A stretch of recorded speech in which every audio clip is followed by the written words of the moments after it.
Afternoon. First of all, I'd like to congratulate Coach Stockstill and the Blue Raiders on becoming bowl eligible. They were definitely the better team on Saturday, executed better than we did. And once again, we faced a team that was a little bit bigger, stronger, and faster than we were. We had a difficult time slowing them down in the first half as their first 4 drives led to touchdowns. And we got behind 31-7 at halftime, and we were down 21-7 at one time. Our inability to execute in the red zone on the first drive and then the missed field goal, kind of took the wind out of ourselves, and they went down and scored and made it 14-0. And then we, I think, believe that we went three and out and punted, and they went 21. Then we were able to get the ball back and drive down and score to make it 21-7. So we still had some life in us, but they went right back down again on their 4th drive and scored, and kind of really took the sails out of us. And I was a little disappointed that we didn't rebound as well as we should have. I thought we could have, especially when we got the turnover. So we got the turnover from them, and then we moved the ball down, and then we fumbled. And we had 2 fumbles inside our 40 on the day, and you just can't turn the ball over and expect to beat a good team, a team that's fighting for bowl eligibility, and they were determined to win that day, and they showed it in how they played and how they executed. Coach Stockstill's son did a great job of executing their offense. They took advantage of the looks that they created on the outside by getting the ball outside and creating one-on-one matchups on the load screen is what we like to call it. But I'm disappointed that we left points again on the field. It's kind of been our MO this year offensively. We can move the ball down the field, but our lack of ability to put the ball in the red zone, put the ball in the end zone, in the red zone has cost us, whether it's turnovers, penalties, or lack of execution. The first drive, I was disappointed in DeMarcus. We had talked about the scheme, exactly how it was going to unfold, told him exactly where to go with the ball, and he went opposite where he should have. I talked to their defensive coordinator this morning. He called me, wanted to know how we knew where their blitzes were coming from and how we were able to pick it up. And we discussed that, and I helped him out. And he said, "You had the touchdown on the first drive," and he said, "Your quarterback went the wrong way, didn't he?" And I said, "Yes, he did." So that's something that's kind of been our MO this year. It's not play calling, it's not coaching, it's our inability to execute what we ask them to do at times, and it's been kind of our Achilles heel. I do believe that in the 3 road game schedule that we had, playing back to back on the road, caught up to us on Saturday, and I could kind of see it possibly coming. I was hoping, I was fighting it, I was trying to push them through it and clear their minds of it, but it showed. We didn't play as confident as I thought we could have or were going to. At times we looked really slow and tired.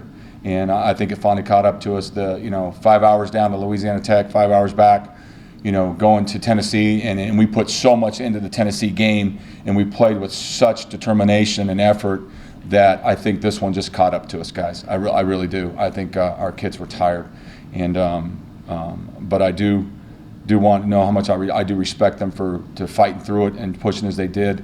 I wish it would have turned out a little bit different on Saturday. The best part of it coming out of the game is we have one left. We have one home game left.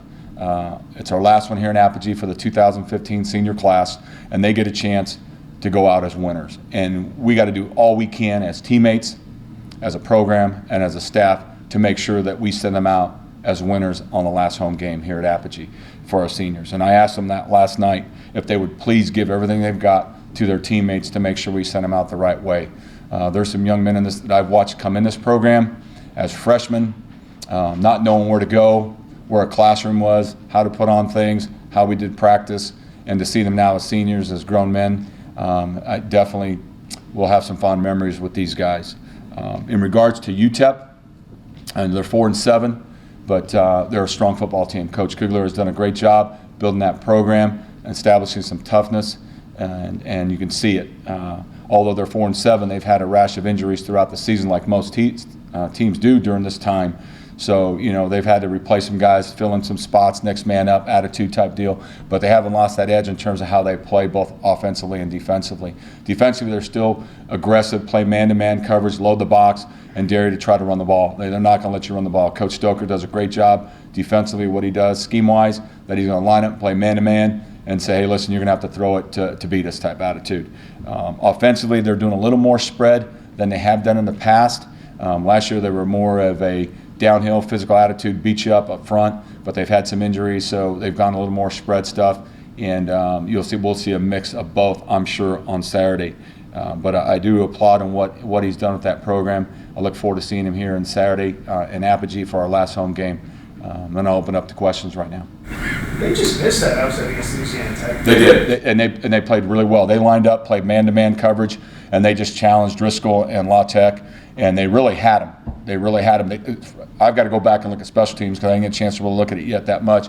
But they pinned him back inside the 5, I think 3 times, and they were able to get a safety out of it one time. They're just so aggressive when they pin you back, and I believe from the punter last year, if he's back, he did that to us a couple times last year too. They do a good job when they flip the field. They pin you inside the 10. They have good coverage, and it looks like they may be doing the same type of thing. You kind of wonder what they're going to bring after such a disappointing loss like that. Knox not a bowl contention. They've got one left. Well, they'll fight. I mean, that's just Kugler's style, his personality. I believe that they'll come here to feel like they can beat us. You got a team that's 1-10, and they feel like they can come and beat us here in Apogee. And last time they're up here, we embarrassed them the 2013 season where we really got after them. It was Coach Kugler's first year. So there'll be a little bit of, hey, let's go back up there and play the way we know we're capable of playing. But, they did expend a lot of energy in that game. You could see it, and the players, they were determined to win. That's a hard place to play. And that's twice I've been there in El Paso, and it was not good for myself as a coach. We were there for the Sun Bowl with University of South Florida, and then last year we went down there. That's a tough place to play. And even though they played early, they just weren't connecting. They had a couple drop balls, Louisiana Tech. They missed some plays, and I haven't seen what they did on defense yet, what UTEP did to them offensively. I'll look at that later today. But you could see that it was a little bit different team. They were playing with a lot of energy. What was DeMarcus's reasoning for going the opposite of what he did? He just came off the field and said, "Coach, I missed it." And we just talked. We talked on the sideline. It's going to be wide open. I told him, I said, look off the safety and go right to the inside receiver, which was Carlos. And Carlos had no one within 10 yards. And he said, "Coach, I just missed it." And we had a couple misses in the run game where we were doing some read stuff, and his eyes were totally opposite the read. And that's probably one of the reasons why I pulled him. And he early had played pretty well, was making the throws early, the short throws that we were asking to make, made the nice play action play, hit the kidsy in the seam. But some of the read stuff, he was off. He was off in terms of that, and I was just disappointed in that. And that's why we put Josh in at the time. Felt like the game was something that we probably weren't going to make a comeback on, so I wanted to get some other players that have worked extremely hard to get in a position to see him play a little bit. So we put Josh in, and then put Jimerson back in the game. He ran extremely hard. A.J. Ezzard ran extremely hard. So those guys practiced just as hard too, and felt like, hey, let's give them a chance to get in the game. How do you feel like you've struggled so much offensively in the first quarter specifically? You go back and look at it, and I've dissected it as hard as anybody can. I'm probably the biggest critic of anybody. I don't need someone to tell me what we're doing wrong. I take that attitude that I want to know why. I mean, here we were the number 1 team in the country in the red zone last year, and now we're like 105 or 108 or 110 or whatever we are right now. And is it play calling? No. It's our inability to execute. And whether we're getting blitz and we can't handle the blitz, or we're making a wrong read, or we can't execute and make a play, it's a culmination of a lot of things. And you go back and look at it, yeah, sure, there's a couple plays I go, dang, I wish I wouldn't have called that, or shoot, I shouldn't have called that, we should have did this, that type of deal. You always second guess yourself at times, but when you go back and look at it, it's just lack of execution. And we work it as hard as anybody. How come we were number 1 in the country last year and we can't do it this year? It's hard to pinpoint and say, well, it's this or this. And I'm not pointing fingers at anybody. I'm not going to do that. It's more me than anybody else. I've got to get our kids to execute, and we didn't get it done this year. You talk about all the memories you have, especially some of the seniors in this group. Mm-hmm. What's your speech going to be like to them during the final game of the year? I'll probably keep that. I'd like to keep that to myself right now, but I know what they meant to me, the seniors. I know what this program has meant to me, and I know what Denton has meant to me. So I'll have some things hopefully that'll motivate them, that will encourage them to go out and lay it on the line for 60 minutes in our last home game. And because I want them to walk out of here with the head held high, and it's not an embarrassment what's happened. It's disappointing, but you have to have a lot of pride in understanding who we represent, and that's what I've tried to get them to do over the last 7 weeks, is to remember that this means more to them than their name. And hopefully I've taught them that lesson, as well as I know Coach McCarney did, and as well as our staff has done. In a situation like this, obviously you still want to win the last game of the season, but do you look at maybe milestones particular guys are close to and try to give them an opportunity to reach those? Or like you said, there's some guys that have worked hard all season, maybe haven't gotten a lot of playing time. Do you go out of your way to reward them for their efforts this year, give them more playing time? Sure, I think what happened, because we were down, midway through the third quarter or whatnot, going into the fourth, and it was just the right thing to do. That's why I looked at it. It wasn't about the stats and can we get a guy 1,000 yards or can we get a guy another 4 or 5 catches. Sure that you go, hey, yeah, we're going to do that. But you got guys that have given so much on scout team, on job takers and special teams, and those guys deserve the chance to go on the field and play. And I just felt that was the right thing to do. And then, going into this week, sure, the most important thing is they want to win. I guarantee you, if I ask a couple of our players, hey, listen, I remember Brandon Bird up at Tulsa, and he was 20 yards away from getting, or 12 yards away from getting 1,000 yards. He didn't want to go back in the game. And I remember yelling down on the phones and saying, you tell him it's for the offensive lineman, not just for him, but for the offensive lineman. And he went back in and broke it like a 30, 40 yarder, and then he was done for the day. So, we've got some guys in this team, Carlos Harris, I think Jeffrey Wilson, who, would like to get him close to 1,000 as the best we can. Those are guys that could reach some milestones, obviously, in their career. Those things we'll definitely consider, but they would tell you right now they'd give that up for a victory. Sort of looking towards your future, you said in your introductory press conference that you wanted to be a head coach in the future. Is that still true? Oh, yes, no doubt in my mind. I wanted even more. After doing this for 7 weeks in the most difficult situation to come into and being challenged as we were, I definitely want to be a head coach. I believe I am a head coach. I believe I have the characteristics and the personality and what an AD is looking for. I believe that I can lead a football team. And all you got to do is look at the situation and the circumstances I was under and get our team to play like they did when they very well could have folded tent. Our staff could have folded tent and just gave up and said, we're going to get beat by 50 every game. We didn't do that. We went to Tennessee and played our butts off. And I'm not saying I had a lot to do with that. I know I had a little to do with that, but it was just the way I approach every week, every day with our players. I believe I have the ability to lead a football team. I just have no doubt in my mind. I believe it even stronger now than I did before. And it's what's driving me each and every day that I want to become a head football coach. It's important to go out on a high note. Is that? Oh, sure. For this program, for next year's team, for going into winter conditioning, into spring ball, sure it is. You would like to go with a victory. You don't want to leave that taste in your mouth. I remember what it was like when we played so hard at UTSA last year, and to lose on that play and to have it slip away from us if we'd have gotten it, maybe we go score. We win the game, and then to see it have it in your grasp and then have it taken away, and then you go, man, now I got to live through this for the next 6 months or 4 months before spring ball stuff. Spring ball starts, and even winter conditioning is a bad taste because we're going to be home for the holidays again. And I don't like being home for the holidays. I don't think anybody does. That's a coach, because that's the reward for your hard work. If you can get the wins enough that you can go spend a bowl game with your family and with a team that has been rewarded for their hard work. It's just it's hard. It's disappointing because our kids did work hard.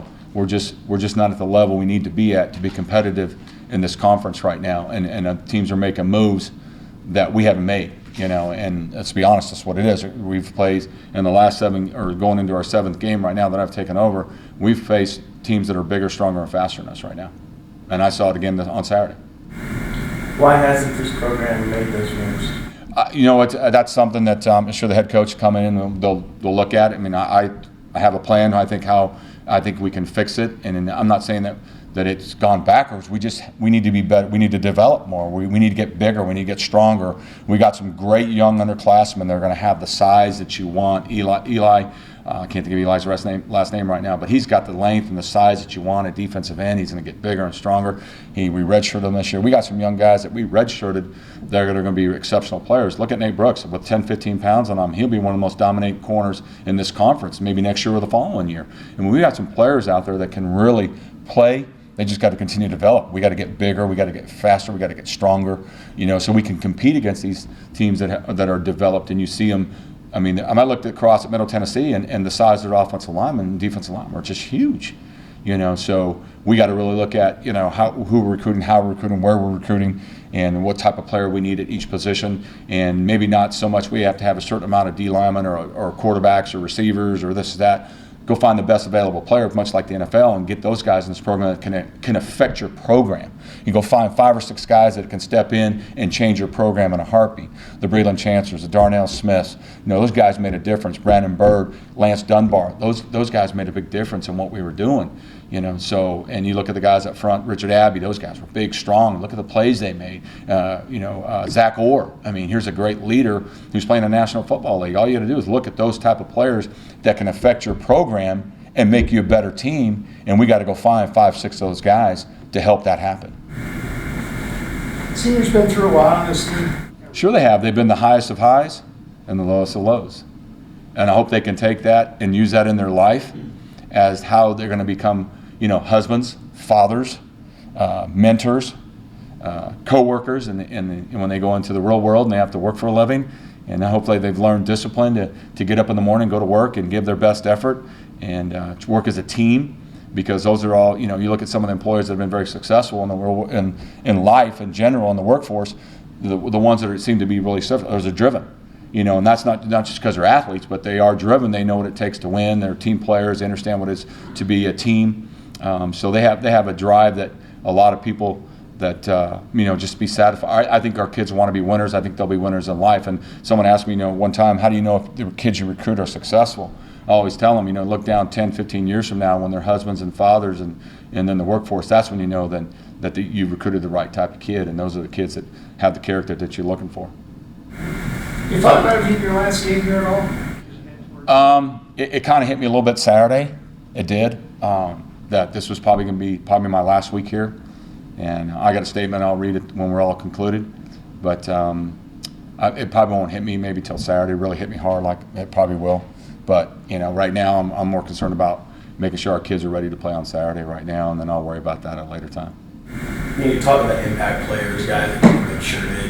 How difficult is it to keep them here and sell them on this football program after a season like this? I think they're determined. You could see it in the look of how they practice, how they come to practice each day. They're the ones that you see staying after practice working on things. You see them last night. A couple of them were out there on the field working on their craft, their skill. The guys that are spending time extra in the weight room, going in before, extra time that you would like them to do, because that's how they're going to develop. It's the extra time. How much time are you willing to put in other than what's required? And you see those guys, the young kids are in there doing it a lot right now. At the beginning of the year, you guys really seem to have high hopes, and then now you're sitting here with one win. Maybe if you guys can't pull this out, this goes down as one of the 1-11 season with tied for the most losses in school history. What went wrong? It's hard for me to put my thumb on that, and I don't feel comfortable making that. I have my own thoughts, but I'd rather reserve that comment. I'm sure the new coach coming in will have a lot to say about that, so I'll let him make those comments. But I'd rather keep those to myself as to what I think I have a plan to fix it. I know that. As most coaches do, they always have a plan to fix. That's why we're coaches. We always want to fix everything and make it better, and make it right. I think I did the best job in the 7 weeks I had to try to help this team get back and get back that pride in the program, and we've showed it. It was just disappointing on Saturday that we didn't show better, but I've seen the improvement. I've seen the determination. I've seen our kids fight for this program and for each other. It's just we played some really good football teams, guys. We played 3 of the top programs in our conference, and then had to go play an SEC team as well. So, our kids very well could have just said, "Hey, listen, we're done. We're done. We want to get out of here, and we want the next year to start. We want winter workouts to start." But they didn't. They kept fighting, and that I respect them for. And it'll make them better in the long run for it. Was just not getting consistent quarterback play through you? Yeah, that had a lot to do with it, obviously. We can pinpoint that as one of the major factors, but we don't make a lot of plays either. We run the ball to make plays. We're not making a lot of plays in the pass game where I thought we were going to really be strong. My biggest concern in going into the season, I mentioned to everybody, was what are we going to do when we get man-to-man coverage? Are we going to be able to get away from people and make the plays that you need to play, that you see people that are in the top, on the top in our program, they're making those plays. And we just haven't made enough plays. And regardless if it's a quarterback or it's a receiver or a running back or whatnot, we have to be able to make those plays, and we didn't make enough plays to give ourselves a chance to win. What are some of the qualities that you think should be looked for in the next head coach to turn this thing around? Well, I think it's anything you want a guy that has the personality and the charisma and the work ethic and determination to turn a program around. I mean, he's got to have fire and juice in his pants and come to work every day that he's going to improve this program and make it better and get it back to what it is. Everyone's going to have a plan, you know, and I'm sure whatever coach they do bring in is going to be someone that's going to look at this and say, okay, these are things we need to do to get better. This is how we're going to improve. This is how we're going to win. This is how we're going to get back to winning. And he'll have a plan. It's like anybody else. When you come into a program, you look at, okay, what are the issues?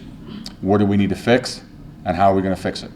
Whether it's recruiting, whether it's development in the weight room, whether it's practice plans, whether it's, you know, who you have on your staff, you know, all those things are going to play. Every coach is going to have a plan. I have a plan. I mean, you know, if I'm given the opportunity one of these days, I've got a plan. I've got a, you know, plan for success. We all do. We all do as coaches. We all want to become head coaches, so we're always have a plan how we're going to fix things. That's our nature. But I think you better have a guy that here has the understanding it's not going to be a fast turnaround. It's going to take a little time to get it to where it needs to be. And he better have a lot of enthusiasm and passion and love for the game, which I'm sure they all do. Whoever comes in here, but you better make sure that, and like anybody else, a coach that's going to come in here is going to have to build trust with the players. You know, because that's what any player wants to know is, Coach, how much do you care about me before I start trusting you? And it's going to be, you got to build that bridge of trust first.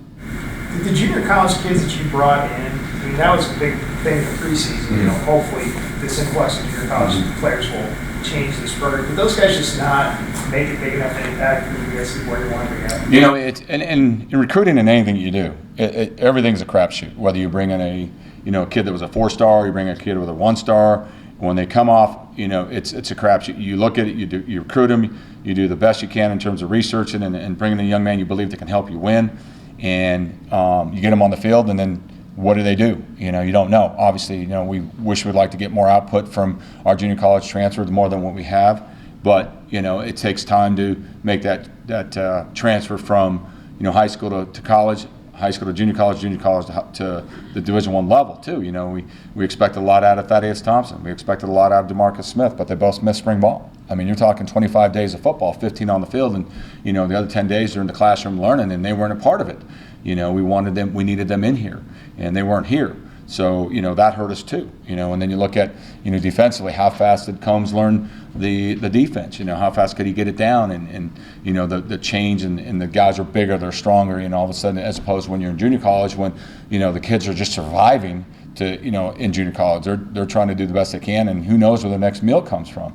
So now you're in a program where, you know, kids are developed, kids are bigger, you know, and all of a sudden you're going to get this guy that's 6'5", 6'7", and as opposed to when you're facing a guy at 6'3", you know, in junior college, it's a little bit different. So it takes time to really make that transfer or that transition from junior college to the Division I level in any area. The changing defensive coordinators, was that another thing that made the game for you guys this year? You know, I can't say that. I watch what Coach Koch does. I think he's a hell of a coach. I think he knows what he's doing. He's obviously well respected in this business.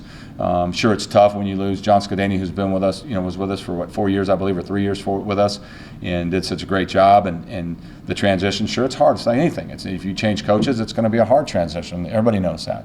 I don't know that that had a lot to do with it. I think we lost some good players last year too, and some guys fit in. It's just, you know, how fast could they make that transition and learn what we're asking them to do? You know, it just, so no, I wouldn't say that hurt us. It was just a difficult situation, I'm sure. You just not have enough talent across the board when you get down to. You know, I don't know that it's talent level. We're not very fast. I don't think we're a very fast football team. You see it on the field, you know, and I think we've got to get some fast players, and whether it's in development, you develop that speed, but it's got to be a commitment from our players too as well. You know, that they got to spend the extra time, you know, developing. If I need to get quicker at something, I'm going to work on it. And that needs to be a push from everybody, from all our players, that if I want to get faster, I need to work. I need to get stronger. I got to spend extra time. I got to spend the extra time. It's not just what's required of you to come and work out and lift and run. It's doing all the extra things that are going to make a difference too. And it's spending that extra time that makes a difference, I believe. You have repeatedly talked about how much you did HCU, UNT. You know, how difficult is it going to be for you going into this last game, knowing it's probably your last one here? Oh, I'm sure I'll shed a few tears, and don't get me started now, okay? It's this place means a lot to me. This has been my home for 6 years, and it's going to be tough to walk away. It will be, but I have a lot of fond memories and friends, and it'll be a place that I know I can pick up the phone and call a lot of people here, and I'm sure they'll check up on me wherever I'm at and wherever I land, and I'm sure we'll have a lot of phone conversations and see how things are going, and I'm sure I'll come back and visit a lot of people here. I've got a lot of great friends here and a lot of people that I respect and hold in high regard. I know that if I pick up the phone and ask, Rick to give me a recommendation, I don't think he'll hesitate to do that for me.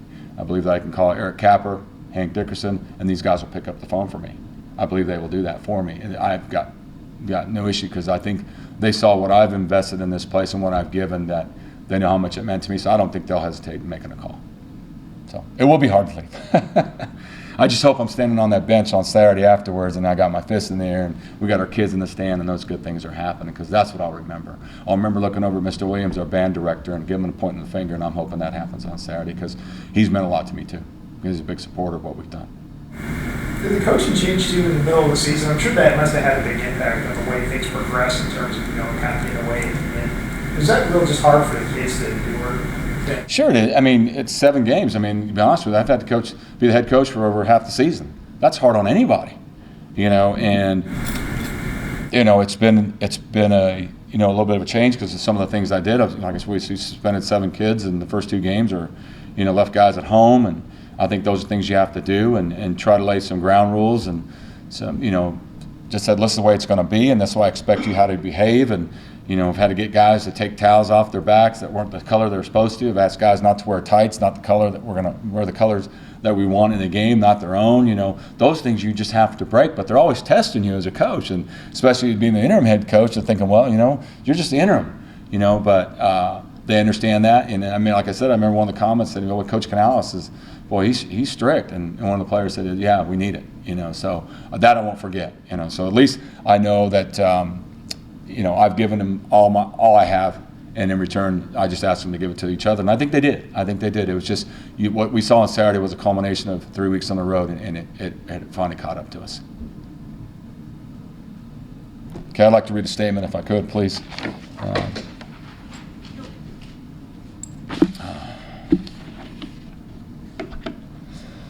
In the face of adversity, the most challenging season of my 30-year career, I look forward to this last week as North Texas head coach.